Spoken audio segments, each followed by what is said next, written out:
अस्सलाम वालेकुम नाजरीन, आप देख रहे हैं स्टेट क्राफ्ट और मैं हूं सैयद मुजम्मिल शाह। मुल्क की सियासत की बात की जाए तो कम ही कोई पॉजिटिव खबर सामने आती है, लेकिन आज स्पीकर कौमी असम्बली अयाज सादिक की तरफ से अपोजिशन को हुकूमत के साथ बाज़ाब्ता बैठने की दावत दी गई, जो यकीनन मुल्क की सियासत के लिए एक अच्छी खबर है। स्पीकर कौमी असम्बली ने सेशन के दौरान पेशकश करते हुए कहा कि वो बतौर कस्टोडियन ऑफ द हाउस हुकूमत और अपोजिशन के दरमियान मुज़ाकरात के लिए हर मुमकिन ताउन के लिए तैयार हैं। अब मौजूदा सूरत हाल में PTI को इस ऑफ़र पर गौर करना चाहिए और गैर सियासी क़ुव्वतों के साथ बैठने की बजाय हुकूमत के साथ मुज़ाकरात का आगाज़ करना चाहिए और तमाम सियासी जमातें एक साथ बैठ कर कोई रूल्स ऑफ द गेम बना लें। सियासत में जितनी पोलराइजेशन हो चुकी है, इसकी वापसी का रास्ता भी ढूंढना होगा, वरना इसका नुकसान तमाम सियासी जमातों को भुगतना होगा। एक और ख़बर जो तहरीक इंसाफ के 14 अगस्त के एहतजाज के हवाले से सामने आई, वो ये कि पार्टी के जनरल सेक्रेटरी सलमान अकरम राजा और आज़म स्वाति ने 14 अगस्त के एहतजाज को मुकम्मल तौर पर डिसोन करते हुए ये कहा कि जो लोग इस दिन एहतजाज की बात कर रहे हैं वो पार्टी पॉलिसी की खिलाफ वर्जी कर रहे हैं। अब यहाँ हैरानगी की बात यह है कि 14 अगस्त के एहतजाज का ऐलान वज़ीर आला अली अमीन गंडापुर की तरफ से किया गया था। फिर इसके बाद PTI या बानी PTI के ऑफिशियल अकाउंट हों, वहाँ से भी 14 अगस्त के हवाले से यही बताया जाता रहा कि पूरी कौम इस दिन ज़रूर निकले और गुज़श्ता टॉक शोज़ की बात करें, तो PTI की तमाम लीडरशिप हुकूमती तनकीद के बावजूद इस दिन के एहतजाज को डिफेंड करती दिखाई दी। अब अचानक ऐसा क्या हुआ कि PTI को अपनी एहतजाजी कॉल वापस लेना पड़ गई, और क्या इस फैसले पर बानी PTI को भी एतमाद में लिया गया है? इन तमाम मौज़ूआत पर हम बात करते हैं। तहरीक इंसाफ के सीनियर रहनुमा अली मोहम्मद ख़ान साहब ज्वाइन कर रहे हैं। शुक्रिया अली भाई आपके वक्त का। इनिशियली जो कंसिस्टेंटली हम एक्यूजेशन देखते थे PTI की हुकूमत पर, वो यही थी कि ये मुज़ाकरात में संजीदा नहीं है, ये ताकत का इस्तेमाल करेंगे। अब अयाज सादिक साहब ने कैटेगोरिकली कह दिया है कि हम दावत दे रहे हैं अपोजिशन को बैठ कर बात करें, तो इससे ज़्यादा पॉजिटिव जेस्चर तो कोई नहीं हो सकता। तो अब PTI का रिस्पॉन्स क्या होगा? बिस्मिल्लाहिर्रहमानिर्रहीम, अल्लाहुम्मा सल्ली अला मुहम्मदिन व अला आलिhi। बहुत शुक्रिया मुजम्मिल साहब। मैं आज स्पीकर साहब के इस जेस्चर को एप्रिशिएट करता हूँ। मैं मौजूद था जब उन्होंने ये बात की, और हमारी तरफ से भी मैं समझता हूँ मस्बत जवाब ही आया है, और वो ये है कि अगर हुकूमत इस मामले में संजीदा है और स्पीकर साहब की जो ये गुफ्तगू की ऑफर वाकई प्रैक्टिकल है, तो फौरी तौर पे जनाब इमरान खान साहब तक रसाई दी जाए ताकि हम लोग खान साहब से मिलें और उनकी हिदायत की रोशनी में फिर आगे बात बढ़ाई जा सके, ताकि इमरान खान साहब की रिहाई भी हो और मुल्क जो ये सियासी दलदल में फंसा हुआ है उससे निकलने का कोई सियासी रास्ता भी बनाया जा सके। तो जरूरी है कि स्पीकर साहब की इस ऑफर को सप्लीमेंट किया जाए, इसको तवानाई बख्शी जाए, इसको मजबूत किया जाए इमरान खान साहब से मुलाकात का रास्ता बना के। ठीक है, तो 5 अगस्त से पहले जो खान साहब का ऐलान था कि अब किसी किस्म के मुज़ाकरात नहीं होंगे, रेजिस्टेंस होगी सिर्फ, फिर उस बयान का क्या होगा अली साहब? अगर ये ऑफर आ भी गई है तो पार्टी पॉलिसी तो वाज़ेह ना हुई, फिर इसका मतलब है? देखिए, इसी वजह से कौमी असम्बली में मौजूद जो हमारी लीडरशिप थी, हम लोग जो भी उधर मौजूद थे, हमने उसको फौरी तौर पे एक्सेप्ट इसीलिए हम करने की पोजीशन में नहीं थे कि अगर हुकूमत इस मामले में संजीदा है तो हमें जनाब इमरान खान साहब तक रसाई दें, अगर वो इजाजत देते हैं, क्योंकि उनकी इजाजत के बगैर तो सियासी बैठक जो है मुज़ाकरात की वो मुमकिन ना होगी। जहां तक तहरीक का ताल्लुक है, तहरीक तो हमारी 5 अगस्त को भी हमने एक पुरअमन एहतजाज किया। 14 को एहतजाज तो नहीं है, एक नेशनल लेवल की कॉल है कि कौम वैसे भी 14 अगस्त मनाने के लिए निकलती है, लेकिन इस बार हमारी कॉल ये है कि पुरजोर तरीके से सब निकलें, पुरअमन तरीके से 14 अगस्त आप एक अल्लाह का शुक्र अदा करें कि अल्लाह ने हमें जैसा भी इस वक्त हमारी हालत है लेकिन एक आज़ाद मुल्क दिया है, लेकिन यह है कि हाथ में पाकिस्तान के झंडे के साथ साथ तहरीक इंसाफ के वोटर सपोर्टर हाथ में तहरीक इंसाफ का भी झंडा उनके हाथ में होगा, ताकि एम्फसाइज किया जाए। जो हमारे पे टैग लगाया जाता ना कि 9 मई वाले, तो हम दिखाएंगे कि इस 14 अगस्त को 9 मई वाले जो आप उनको ताना देते हैं, किस तरह पाकिस्तान जिंदाबाद की रैलीज जो है वो निकालते हैं और यौम आज़ादी मनाते हैं। अली साहब, आपने ये गुफ्तगू के दौरान कहा कि एक आज़ाद मुल्क हमें मिला है और एक आज़ाद मुल्क में हम रहते हैं। असद कैसर साहब कहते हैं मार्शल लॉ नाफिज है मुल्क में, किसकी बात माने? नहीं, मुल्क देखें, मुल्क तो आज़ाद है, लेकिन जो बुनियादी इंसानी हकूक हैं वो तकरीबन मुअत्तल ही समझें। आपके फंडामेंटल राइट्स, जिसमें आपके पॉलिटिकल राइट्स हैं, जिसमें आपके फ्रीडम ऑफ स्पीच है, जिसमें आपकी फ्रीडम ऑफ एसोसिएशन है, यानी कि आज आज एक पुरअमन एहतजाज देखिए, जिसने 9 मई में जलाओ गिराव किया है आप उनको सजाएं दें, लेकिन जो उसमें इन्वॉल्व नहीं है, जैसे मेरे पे 9 मई का केस खत्म है, मेरे पे इल्जाम गलत साबित हुआ, ऐसे बेशुमार हमारे वर्कर्स या वोटर सपोर्टर लीडर और भी हैं जो 9 मई में नहीं इन्वॉल्व, उनको आप किस कानून के तहत इस्लामाबाद में या पंजाब में पॉलिटिकल एक्टिविटीज रोक सकते हैं? ये क्वेश्चन है ना। अगर बुनियादी इंसानी हकूक मुअत्तल नहीं है, मैं तो ये कह रहा हूं कि जो जलाओ गिराव में है उसको कानून के मुताबिक, रात के 2 बजे नहीं, कानून के मुताबिक बेशक सजा दे, जो भी इन्वॉल्व है, हमारा है किसी और का है, हमने इसके इनकार कभी नहीं किया कि आप सजाएं ना दें। हम तो कहते हैं कि आप उनको कानूनी एक रास्ता दें, अदालत में प्रॉपर उनको सुने, लेकिन जो नहीं भी इन चीजों में इन्वॉल्व, जो बेगुनाह है, उनको कौन सी आजादी है? क्या अदालत में उनको सुना जा रहा है? क्या पॉलिटिकल आजादी है? क्या आप आजादी से बात कर सकते हैं? आपसे मतलब आपका जो मीडिया है। सही सही नहीं, इस पे अली साहब ये जो आपने बात की ना कि सजाएं जिनको मिलनी चाहिए उनको मिल जाएं, लेकिन शाह महमूद साहब का केस काफ़ी, जिसने गुनाह किया है, ठीक है, शाह महमूद साहब के हवाले से बहुत सा स्केप्टिसिज्म है। सोशल मीडिया पर एक डिबेट हो रही है कि पहले इनके साहबजादे बरी हो गए, 3 केसेस में इनका एक्विटल हो गया, something is going on in the shadows. Muzammil साहब, सोशल मीडिया पे जिंदगी नहीं गुजारी जाती मैदान में खड़े होके मुकाबला किया जाता है। अली मोहम्मद आपके सामने बैठा है, 78 दिन की जेल काट के, जिसकी माँ रोते रोते जिसकी आंखें खुश्क हो गई आंसू की, मैं खड़ा हूं अल्हम्दुलिल्लाह। मैं तो कंडेम करता हूं उन लोगों को। शाह महमूद साहब का केस आपको लगता है कि उसमें कोई ऐसा इशू नहीं है? मैं बरमला कंडेम करता हूं उन लोगों को जिन्होंने इल्जामात लगाए। ठीक है, आज वो लोग किधर हैं जिन्होंने उमर अयूब पे इल्जामात लगाए, जिन्होंने ज़त्तार गुल वजीर पे इल्जामात लगाए, जिन्होंने शबली फराज पे इल्जामात लगाए, जिन्होंने साहबजादा हामिद रजा पे इल्जामात लगाए, वो 10-10 साल की सजाएं उनको मिल गई हैं। वो जेलों में उनको अगर वो पकड़े जाते हैं, खुदा न खास्ता डाला जाएगा, क्या अब वो वफादार साबित हो गए? देखें, शाह महमूद साहब ने एक स्टैंड लिया है, 2 साल से वो भी खान साहब के साथ मजबूत खड़े हैं। जो डीलें करते हैं ना, वो हफ्ते के अंदर बाहर निकल के किसी और मुल्क में फिर पहुंच जाते हैं, या मुल्क में जो है वो शाही महलात में बैठे होते हैं। मैं समझता हूं कि शाह महमूद साहब की बरीयत बिल्कुल दुरुस्त हुई है। हाँ, जिनको सजाएं हुई हैं उनको ड्यू प्रोसेस नहीं मिला। अच्छा, यास्मीन राशिद साहब को ड्यू प्रोसेस नहीं मिला, या हमजा बीवी को ड्यू प्रोसेस नहीं मिला। जो हमारे साबिक गवर्नर हैं चीमा साहब, देखिए उनके साथ ज्यादती हुई है। आपने रात 2-2 बजे तक ट्रायल चलाए। आज हमने कौमी असम्बली के बाहर प्रेस टॉक में और सुप्रीम कोर्ट के बाहर भी मैंने आज 2 प्रेस टॉक्स में ये बात की है कि इस तरह तो न्यूरमबर्ग ट्रायल भी नहीं होते थे जो नाजी जर्मनी के खिलाफ हुए थे दूसरी जंग अजीम में, कि रात के 2 बजे 2:30 बजे 1:30 बजे मुजम्मिल साहब कौन से केस चलते हैं? कौन से कोई अगला दिन सूरज निकलना नहीं है जो आपने रात के अंधेरे में हमारे ट्रायल पूरे करके हमारे लोगों को 10-10 साल की सजाएं दी हैं। पॉलिटिकल वर्क देखें, जब आप पॉलिटिकल वर्कर को सजाएं देके जेलों में डालेंगे, दहशतगर्द फिर खुले फिरेंगे।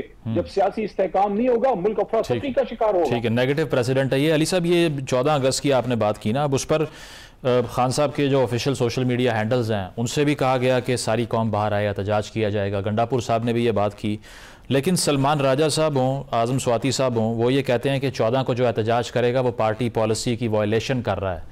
तो अब इससे भी एक कन्फ्यूजन क्रिएट होती है कि ऑफिशियल हैंडल्स कुछ कह रहे हैं, आपके सीएम कुछ कह रहे हैं और जनरल सेक्रेटरी कुछ और कह रहे हैं। पार्टी की पॉलिटिकल कमेटी ने इस पे डिस्कशन हुई। मेरी तजवीज़ थी कि 14 अगस्त यौम आज़ादी को एहतजाज का दिन आप ना कहें, बल्कि आप एक आज़ादी का दिन है, आप इसको एक मनाए आज़ादी के तौर पे, इस सोच के साथ कि हमने हकीकी आज़ादी हासिल करनी है, जना का पाकिस्तान बनाना है इसको।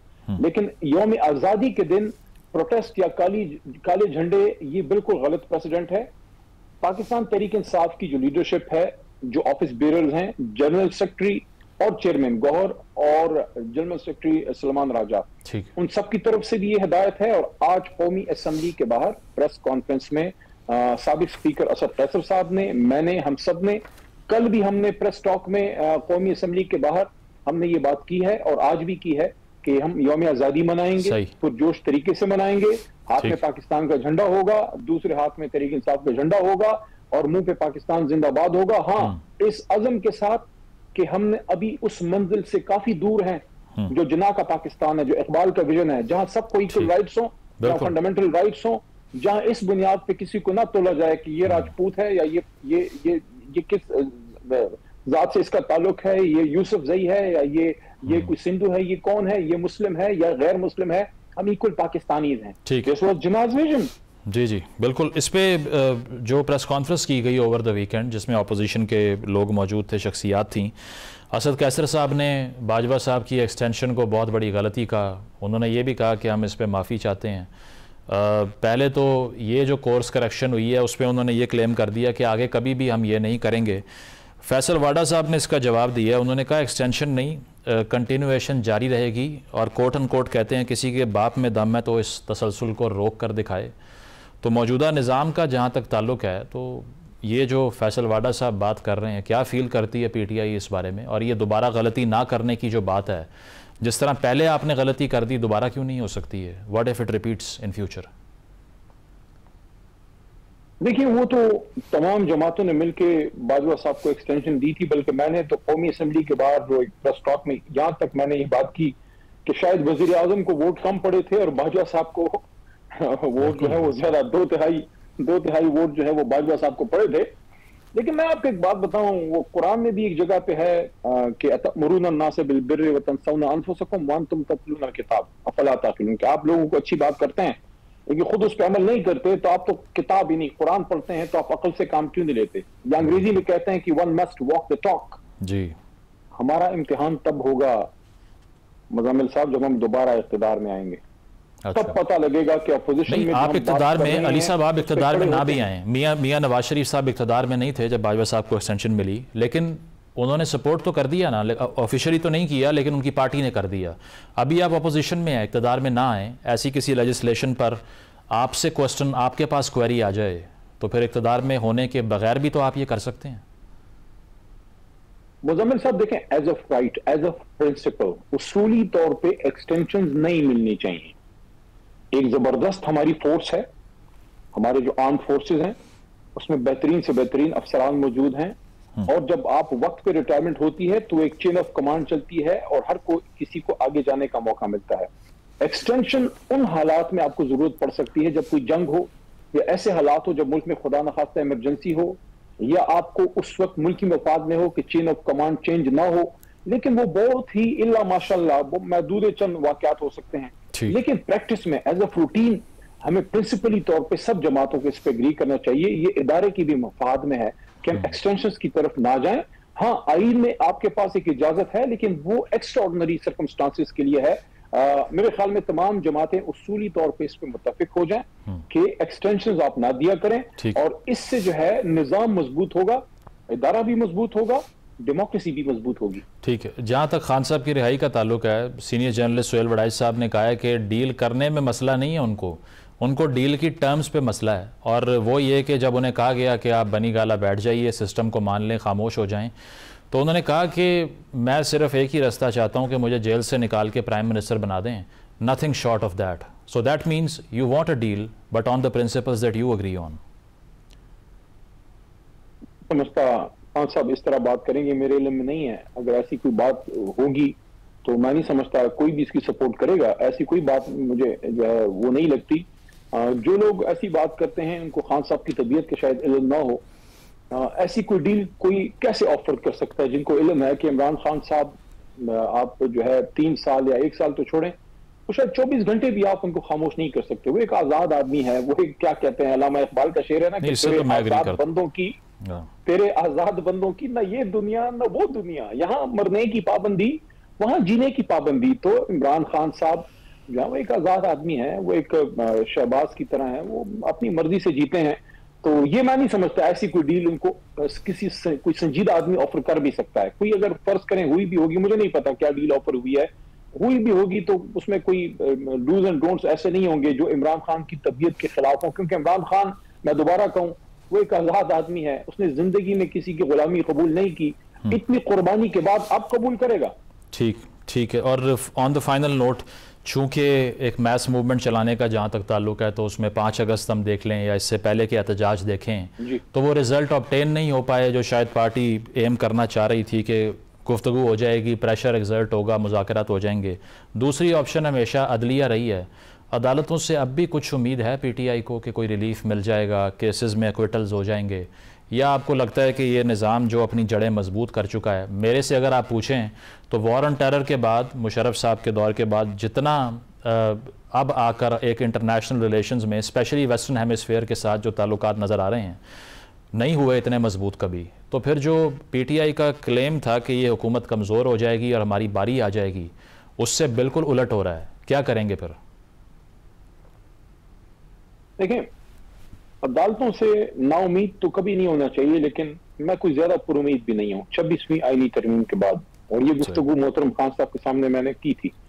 जहां तक मैस मूवमेंट का ताल्लुक है, वो हमारी तहरीक चल रही है, खैबर पख्तूनख्वा का कोई इशू नहीं है, लोग तैयार हैं। लेकिन असल जो है वो बात है कि पंजाब निकलेगा तो खान निकलेगा। पंजाब में इस सूरत हाल ये है कि आलिया हमजा को भी सजा दे दी है, जो बीबी हमारी सिस्टर हैं, और साथ में हमाद साहब के भी इशूज हैं। हमारी जो पंजाब की लीडरशिप के केसेस हैं, लोगों को पकड़ा जा रहा है, मारा जा रहा है, उठाया जा रहा है। ऐसी हालत में वहां एक बहुत बड़ी मैस मूवमेंट खड़ी करना एक बहुत हिम्मत का काम है, जो इंशाल्लाह मैं पुरुमीद हूं कि हमारी जमात खड़ी होगी। लेकिन फी जमाना इस वक्त अगर कोई मुझे ये कहे कि अदालत से आपको रिलीफ मिल जाएगा, देखें 26वीं आईनी तरमीम के बाद जो निचली अदालतें जो फैसले कर रही हैं, हम तो सुप्रीम कोर्ट के चीफ जस्टिस से इस पे सरापा हम उनके सामने इस्तदा है कि जिस तरीके से नीचे जुडिशरी फैसले कर रही है, क्या सब कुछ सुपीरियर जुडिशरी ने ठीक करना है?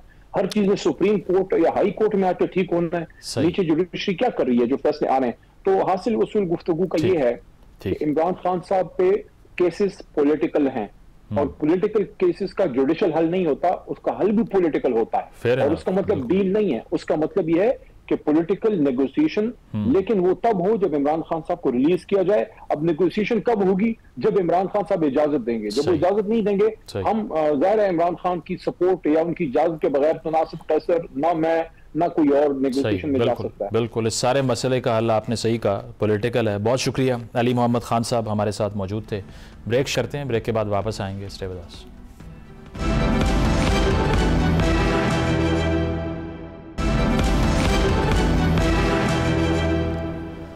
वेलकम बैक नाजरीन। कल मारूफ एंकर पर्सन और तजिया निगार सुहेल वड़ाइच ने एक दिलचस्प कॉलम लिखा। इस कॉलम में वो मौजूदा हुकूमत के मुस्तकबिल के बारे में प्रेडिक्शन करते हुए ये लिखते हैं कि तहरीक इंसाफ को ज़ीरो करना हुकूमत और मुक़्तदरा का मुश्तरका हदफ था। अब जब तहरीक इंसाफ आखिरी सांसें ले रही है, मुक़्तदरा के लिए हुकूमत का बोझ उठाने के लिए कोई जवाज़ नहीं रहा। इसमें उन्होंने कौमी इत्तेहाद की हुकूमत की मिसाल देते हुए ये लिखा कि कौमी इत्तेहाद और जनरल ज़ियाउल हक इत्तेहादी थे, मगर जब जनरल ज़ियाउल हक के लिए जुल्फ़िकार अली भुट्टो की फांसी का मिशन पूरा हो गया तो उन्होंने कौमी इत्तेहाद की छुट्टी करवा दी। फिर वो आगे लिखते हैं कि अब भी हुकूमत और अपोजिशन की वही सूरत हाल है, दोनों को आखिरी दमों की तरफ धकेल दिया गया है। अब इनके इस कॉलम से इत्तेफाक करना चाहिए या नहीं, इस पर तो मुख्तलिफ आरा आ सकती हैं, लेकिन ये हमारे सियासतदानों को ज़रूर पढ़ना चाहिए। कल भी हमने वज़ीर दिफा ख्वाजा आसिफ को एक इंटरव्यू में सुना, जिसमें वो हाइब्रिड सिस्टम को देर आए दुरुस्त आए कहते दिखाई दिए कि अगर ये सिस्टम 35 साल पहले आता तो हम बहुत से हादसात से बच जाते। लेकिन शायद ख्वाजा आसिफ साहब ये भूल गए कि इनकी हुकूमत से पहले का हाइब्रिड सिस्टम भी आखिरी दिनों में जाकर टूट फूट का शिकार हो गया था, और आज इस पर तहरीक इंसाफ के रहनुमाओं को माफ़ियाँ मांगना पड़ रही हैं। इसी तरह गवर्नर सिंध कामरान टिसोरी का एक क्लिप बहुत वायरल है, जिसमें वो किसी पार्टी का नाम लिए बगैर कह रहे हैं कि इस बार सोच कर वोट देना है तो दे भी देना, पहले भी दिया था, निकला नहीं तो क्या हुआ। अब आईनी ओहदे पर बैठे एक शख्स की अगर ये सोच हो सकती है और वो वोट के बारे में एक मजमे में ऐसे अल्फाज अदा कर सकता है, तो यकीनन हमें सियासी निज़ाम की वक़्त के बारे में सोचना चाहिए। आज स्पीकर साहब ने हुकूमत और PTI को मुज़ाकरात की टेबल पर बिठाने की जो बात की है, इस पर हुकूमत कितनी संजीदा है और ज़िमनी इंतखाबात के हवाले से नून लीग की हिकमत अमली क्या होगी, इस सूरत हाल पर हम बात करते हैं। नून लीग के सीनियर रहनुमा खुर्रम दस्तगीर साहब ज्वाइन कर रहे हैं। शुक्रिया खुर्रम साहब आपके वक्त का। मुज़ाकरात किसी भी मुल्क की सियासत में बहुत एसेंशियल रोल प्ले करते हैं तमाम स्टेक होल्डर्स को एक पॉइंट पर लाने के लिए। तो इससे पहले बेशक एक्यूजेशन लगती रही मुस्लिम लीग नवाज़ की तरफ से भी कि तहरीक इंसाफ हमसे बात नहीं करना चाहती, उन्होंने भी ऐसा ही कहा। अयाज सादिक साहब ने अब फॉर्मली अपोजिशन को मुज़ाकरात की दावत दी है। जेस्चर तो अच्छा है, लेकिन क्या पूरी पार्टी इस मौक़िफ़ के ऊपर कंसेंसस रखती है, या फिर जिस तरह से हम कुछ डिसेंटिंग वॉइसेस सुनते हैं जिनके बयानात की वजह से और चीज़ें एम्पलीफाई हो जाती हैं, वो अब भी अपनी जगह पर मौजूद है? पूरी पार्टी में इस पर कंसेंसस है कि पार्लियामान में जहां तहरीक इंसाफ की एक बड़ी तादाद मौजूद है, उनके साथ हमें जरूर मुज़ाकरात करने चाहिए। इशू तो एजेंडा का बनता है, क्योंकि उनके पास कोई कानून साजी का एजेंडा नहीं है, कोई पॉलिसी का एजेंडा नहीं है। उनके पास तो एक ही एजेंडा है, वो है कि बानी चेयरमैन की रिहाई। उसके अलावा तो और कोई एजेंडा लेकर नहीं आते, जिसकी वजह से उनको पहले भी नुकसान हुआ है, दोबारा भी होगा। क्योंकि जब आप एक पार्लियामान में मौजूद हैं, तो अगर पॉलिसी एजेंडा नहीं होगा तो हम कैसे बात करेंगे आपस में? क्योंकि पॉलिसी एजेंडा का मतलब है कि आप पाकिस्तान के अवाम की फलाह की बात करना चाहते हैं। 12 साल से खैबर पख्तूनख्वा में उनकी हुकूमत है। क्या उन्होंने वहां कोई सबक सीखा है तालीम के बारे में, सेहत के बारे में, अमन अमान के बारे में, टेररिज्म के बारे में? क्योंकि हमने तो ये देखा है कि उन्होंने 12 साल की हुकूमत में दहशतगर्दी के मामले में एक ही सबक सीखा, और वो है दहशतगर्दों से बुज़दिलाना मुसालियत, अपीजमेंट। तो अगर उनके पास कोई ऐसी चीज है जिसपे वो पाकिस्तान के अवाम की फलाह के लिए बेहतर तजवीज देना चाहते हैं, या अगर वो जिसमें उनका इंटरेस्ट होना चाहिए कि पाकिस्तान में जो अगला इलेक्शन इंशाल्लाह होना है, उसके लिए क्या कानून में कोई तब्दीली लाने की जरूरत है, क्या और इशूज जो अदलिया के मुतल्लिक है उसमें जो कानून साजी है वहां वो अगर कोई प्रपोजल लाना चाहते हैं।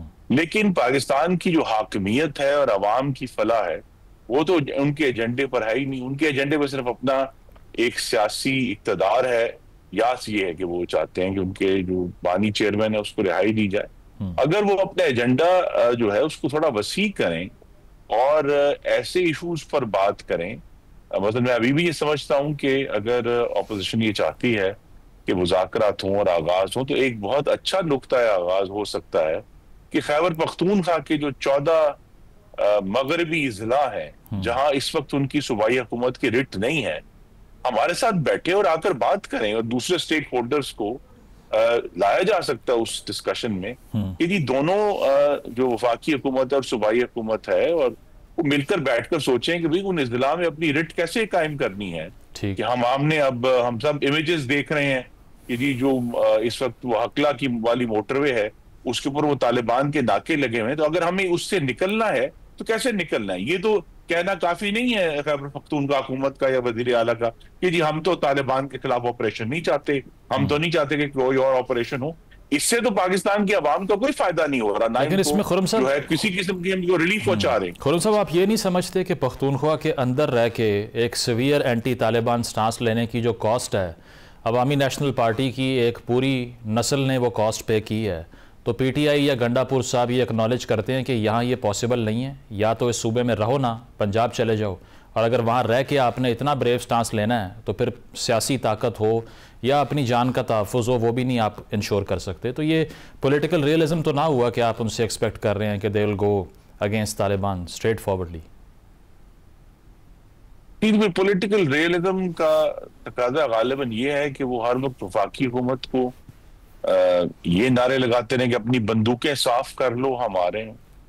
तालिबान की बंदूकें नहीं साफ करवा रहे, वो वफाकी हुकूमत की। बस जहां बढ़ के मारनी है वो समझते हैं शायद कॉस्ट फ्री है, वहां वो बढ़ के मारना शुरू कर देते हैं। तो इसका एक तरीका ये भी है कि बजाय ये कि वो कोई आकर बराह रास्त कोई बयानात के जरिए चैलेंज करें, वो आराम के साथ बैठे, एपेक्स कमेटी पेशावर में हो, इस्लामाबाद में हो, किसी और जगह पर हो, बैठकर इस पर गौर करें कि हमें आगे कैसे बढ़ना है। और भी बहुत सारे इशूज है, देखिए ना कि उनको अगर क्या उन्होंने 12 साल की गवर्नेंस से कोई सबक नहीं सीखा, सिर्फ यही सबक है कि अपनी बंदूकें साफ कर लो हमारे।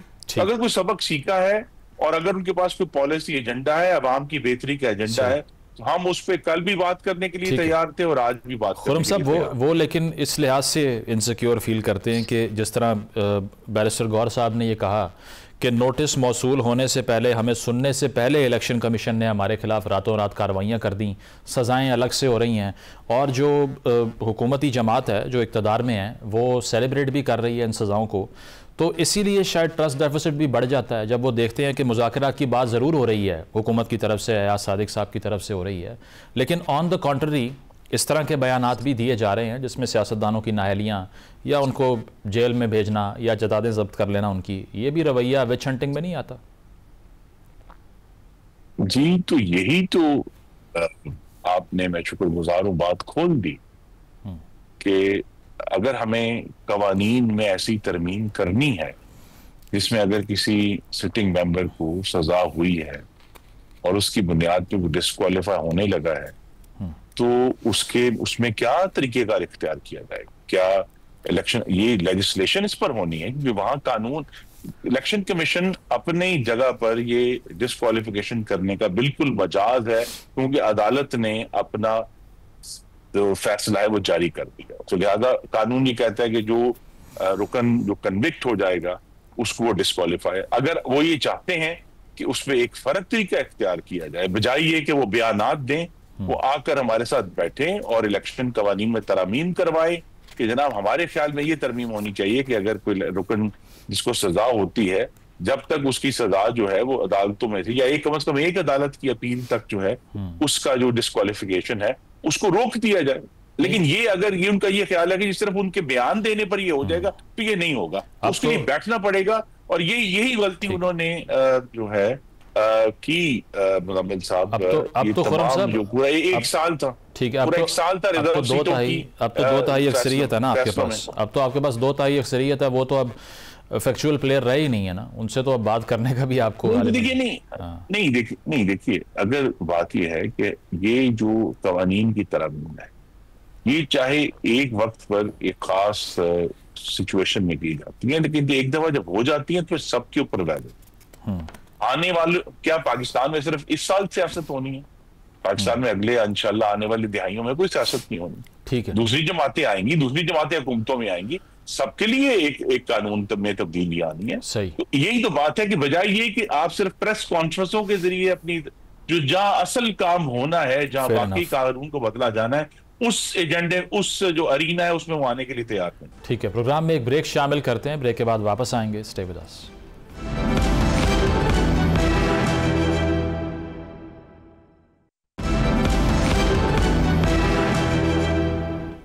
वेलकम बैक नाजरीन, खुर्रम दस्तगीर साहब हमारे साथ मौजूद हैं। खुर्रम साहब, मुझे ये बताइए, ख्वाजा आसिफ साहब की मिनिस्ट्री खासी ताकतवर तस्वुर की जाती है क्योंकि पार्टी में उनका स्टैचर ज़्यादा है, वो सीनियर मेंबर हैं। इतनी बेबसी क्यों है कि वो कह रहे हैं 78 साल से ब्यूरोक्रेट्स मुल्क को लूट रहे हैं, हम इनका बचा हुआ खाते हैं, पोर्चुगल में प्रॉपर्टीज़ बना लेते हैं, मैं जल्द नाम भी बताऊंगा। ये भी कह दिया कि पार्लियामान के जो लॉजेस हैं जहां मैं भी मुकीम हूं, मैं रहता हूं, वहां पे दरवाजे खिड़कियां टूटे हुए हैं, मरम्मत तक नहीं होती। मैं वज़ीर आज़म साहब से, मोहसिन नकवी साहब से दरखास्तें करता रहता हूँ। The sitting defence minister of the country is this helpless? ये किस तरह हुआ?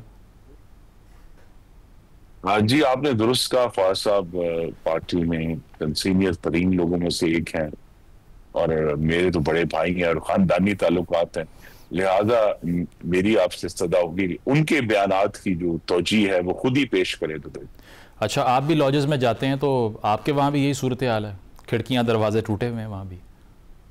जी, मुझे अल्लाह ने मौका दिया 15 साल रहने का, तो अगर हमने तो कोशिश की थी कि मामलात को दुरुस्त रखें, लेकिन ये कि वक्तन फक्तन जिस तरह की वहाँ रिपेयर्स होनी चाहिए वो नहीं होती।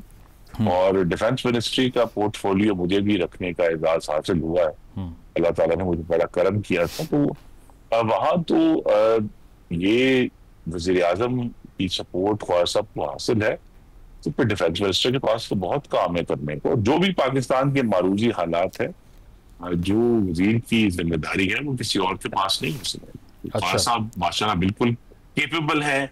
ये दूसरी दफा है कि बल्कि तीसरी दफा है गालिबन कि उनके पास ये पोर्टफोलियो आया है, तो वो इसके तमाम असरार और रमूज से बड़ी अच्छी तरह वाकिफ है।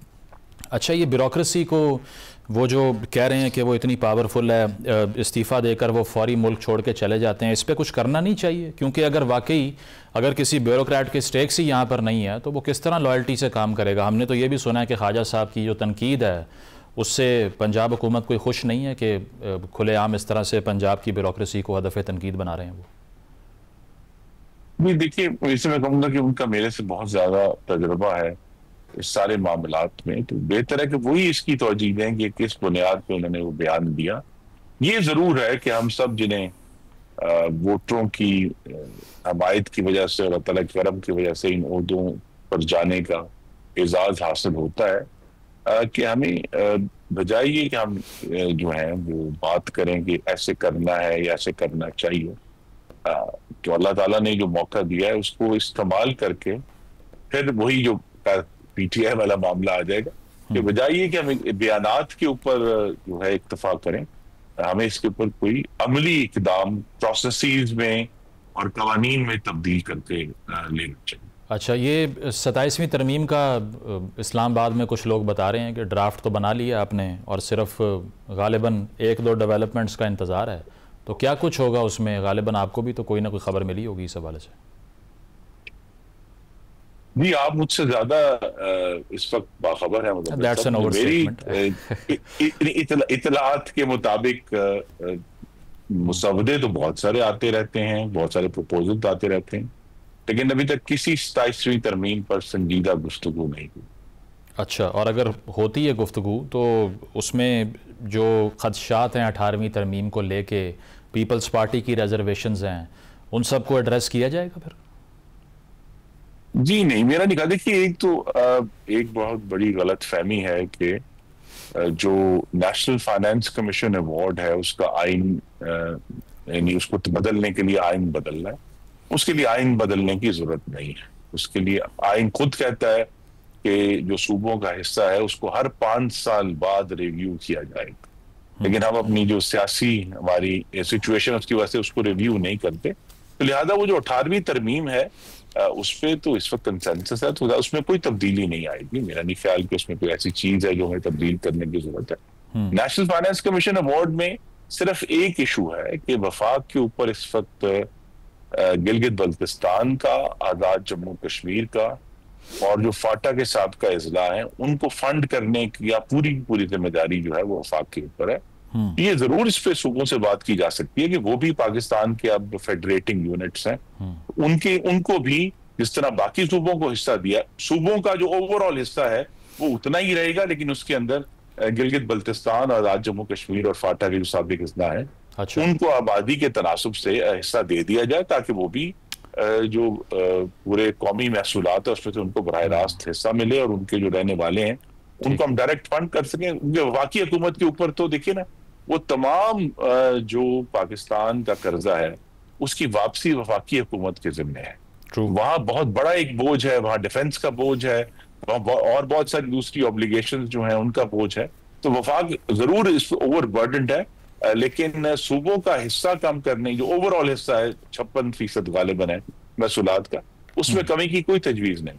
ठीक है, इस पे सोहेल वड़ाई साहब खासा ऑब्जेक्टिव जर्नलिज्म करते हैं एंड अकॉर्डिंग टू मी मुझे नहीं लगता कि वो पार्टिजान है किसी पार्टी के हक में या उसके ख़िलाफ़। एक बड़ा इंटरेस्टिंग उन्होंने तज्जिया पेश किया। उन्होंने ये कहा है कि चूँकि मुक़्तदिरा कोट एंड कोट उनका और मुस्लिम लीग नवाज़ का दोनों का ये म्यूचुअल एजेंडा था कि पीटीआई को सिफर करना है, न्यूट्रलाइज़ करना है, ज़ीरो करना है, और अब जब तहरीक इंसाफ अपनी आखिरी सांसें ले रही है तो मुक़्तदिरा में भी ये सोच अब गालिब आती जा रही है कि फिर ये हुकूमत का बर्डन हम क्यों उठाएं अपने सर पर।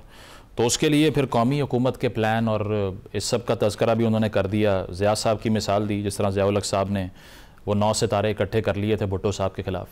तो ये है एक्नॉलेजमेंट हुकूमत में कि कहीं ना कहीं इनसिक्योरिटी हुकूमत को भी दरपेश हो सकती है, क्योंकि अगर काम मुकम्मल हो जाए तो उसके बाद जॉब को एक्सटेंड करने का फ़ायदा तो नहीं है कोई।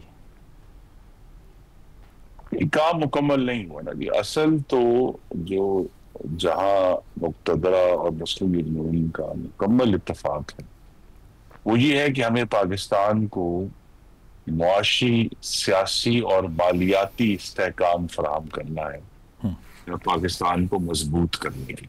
यहाँ इत्तफाक है। पीटीआई का मामला उन्होंने खुद कहते ना कि खुदकुश बमबारी की थी अपने ऊपर 9 मई 2023 को और फिर 26 नवंबर 2024 को।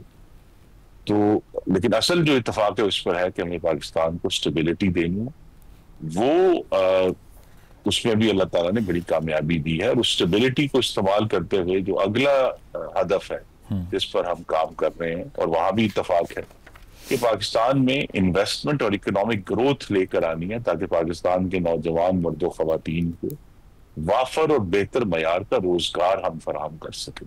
उस तरफ हम इंशाल्लाह बढ़ रहे हैं। पाकिस्तान का बिजनेस कॉन्फिडेंस जो है वो इम्प्रूव हो रहा है, और जो असल चीज थी जिसकी वजह से हिजान रहता था पाकिस्तान में, वो पाकिस्तान का एक्सटर्नल अकाउंट है जो इस वक्त करंट अकाउंट था वो इस वक्त सरप्लस में है, वो डेफिसिट में नहीं है। तो हम उस तरफ बढ़ रहे हैं अल्हम्दुलिल्लाह, और इस पर जो है इंशाल्लाह ये हुकूमत अपना काम, शहबाज शरीफ साहब बहुत मेहनत कर रहे हैं, उनकी काबीना बहुत मेहनत कर रही है। बाकी ये सियासी जो मुखालफत की मौजूदगी अदम इस्तेहकाम नहीं होता। अपोजिशन अपनी बात करे, अपनी अपोजिशन करे, अपना काम जारी रखे, लेकिन हुकूमत में इस मामले में मुकम्मल इस वक्त जो है हम कह सकते हैं जगानगत है कि हमें पाकिस्तान को स्टेबिलिटी हो। लास्ट क्वेश्चन वेरी शॉर्टली, अगर hypothetically speaking somebody like Mohsin Naqvi election लड़वा के उनको वजीर आजम बना दिया जाए, टेक्नोक्रेटिक सेटअप आ जाए, रेजिस्ट करेंगे उसको?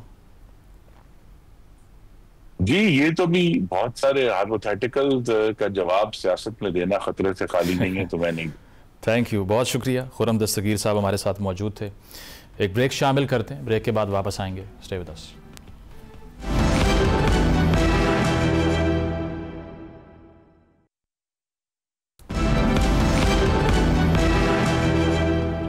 नाज़रीन, प्रोग्राम आपने मुलाहिज़ा किया, फीडबैक ज़रूर दीजिएगा। इजाज़त दीजिए, अल्लाह हाफ़िज़।